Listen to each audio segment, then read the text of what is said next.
So maraming salamat po.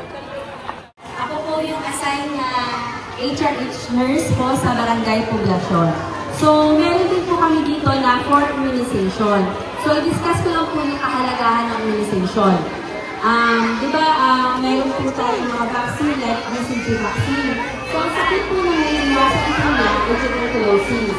Then hepatitis B vaccine, sakit na naiiwasan na hepatitis. Tapos binibigay po siya at birth po, pagkaanak po.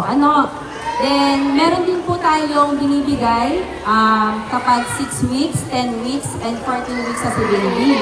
Ito po yung pentavalent at saka oral polio vaccine. So, sa oral polio vaccine, ang sakit na iniiwasan ay polio. Sa penta po, ang sakit na iniiwasan ay diphtheria, tetano, pertussis, pulmonary meningitis, at hepatitis. And meron din po tayong inactivated polio vaccine. Yung po yung completing dose ng oral polio vaccine kapag na-complete po natin yung 3 doses ng OPV.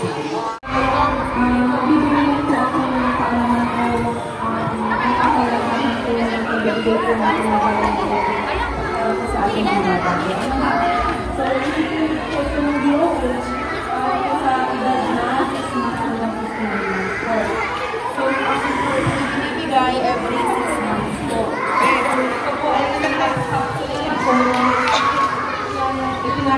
pinapainom sa bata para po maiwasan po ang kanilang vitamin A deficiency o iba pa pong sakit kagaya po ng mga pagkamatay po dulot ng severe na measles. Kunwari po nagkaroon po sila ng measles, maiwasan po yung kanilang yung malalang sakit o kaya po ay magkaroon po ng severe pneumonia or malnutrition po.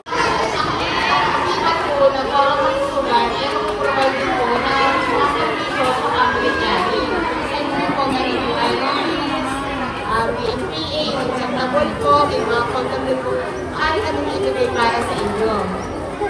Tapos po, yung family planning po, ready po na mag-start o gusto na saan, gusto po magsimula.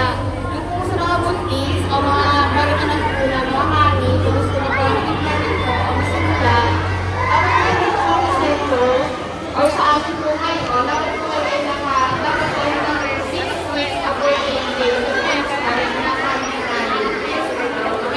Po. 48 days or 6 weeks. Kaya na po tayo ng regla. Wala lang regla para sa mga ating demonstration. Ako na po yun.